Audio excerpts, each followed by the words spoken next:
قیامت کے دن جو حضرت عیسیٰ اور اللہ کی ملاقات ہونی ہے، سر وہ بندہ کانپ اٹھتا ہے۔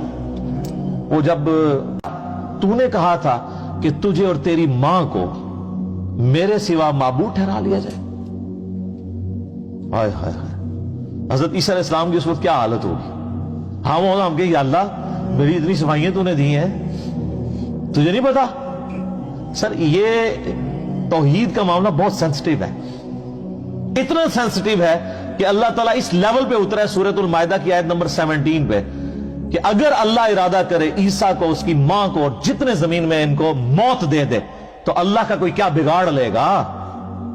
تم کہتے ہو عیسیٰ مشکل کشا ہے، اللہ چاہے تو عیسیٰ کو مار دے، اس کی ماں کو مار دے، اور سارے بزرگ بابے جن کے بارے میں تمہارا عقیدہ ہے سب کو موت دے دے، اللہ کوئی نہیں کچھ بگاڑ سکتا۔ اور یہاں سورۃ المائدہ میں اللہ تبارک و تعالیٰ آخری رکوع میں، اس سے پہلے بھی بلکہ 75 نمبر آیت میں آتا ہے کہ عیسیٰ اس کی ماں کو مشکل کشا سمجھے ہوئے، وہ روٹی کھانے کے محتاج تھے، وہ نہ تمہارے نفع کے مالک تھے نہ نقصان کے۔ اللہ کہہ رہا ہے عیسیٰ اس کی ماں روٹی کھانے کے محتاج تھے۔ اگر ہم کہتے ہیں بابے محتاج ہے تو ان کو وٹ چڑھ جاتا ہے۔ بابوں کی کیا اوقات ہے؟ بابے تو عیسیٰ ابن مریم کی جوتیوں کی خاک کے برابر بھی نہیں ہے، بلکہ آپ میں سے کئی لوگ ہیں جن کی جوتیوں کی خاک نہیں ہے، جو شرک کرنے والے بابے، جنہوں نے اپنی عبادت کروائی۔ لیکن اللہ تعالیٰ کیا فرما رہا ہے؟ یہ تمہارے نفع نقصان کے مالک نہیں۔ اس آخری رکوع میں پھر اللہ تعالیٰ جب یہ کہے گا نا، اے عیسیٰ ابن مریم کیا تو نے کہا تھا کہ لوگ تجھے اور تیری ماں کو معبود سمجھ لیں میرے ساتھ؟ وہ کہیں گے اے اللہ مجھے کب شایع تھا کہ میں ایسی بات کرتا؟ میں نے تو بنی اسرائیل کو یہی کہا تھا کہ عبادت کرو اس رب کی جو تمہارا بھی رب ہے میرا بھی رب ہے۔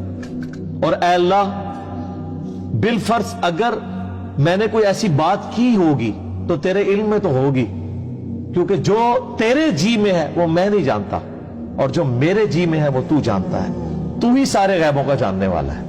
سر کس طرح کلیئر کٹ موتیوں کی طرح عقیدے بیان ہوئے ہیں قرآن میں۔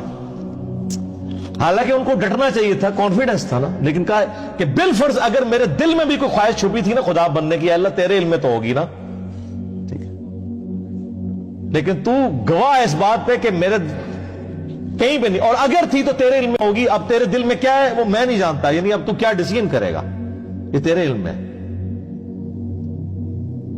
تو پھر حضرت عیسیٰ کہیں گے اے اللہ یہ تیرے بندے ہیں، چاہے انہیں معاف کر دے چاہے انہیں پکڑ لے، یہ تیری مرضی ہے۔ یعنی توحید کی باری آئی تو انبیاء کرام بھی سائیڈ پہ، کیونکہ ان کو اپنی فکر پڑ گئی۔ اور یہاں 1.5 ارب پونے 2 ارب عیسائیوں نے حضرت عیسیٰ کے بارے میں یہ عقیدہ رکھا انہوں نے چھا لینا ہے، اور معذرت کے ساتھ آپ لوگوں نے بھی یہ عقیدہ رکھا ہوا ہے۔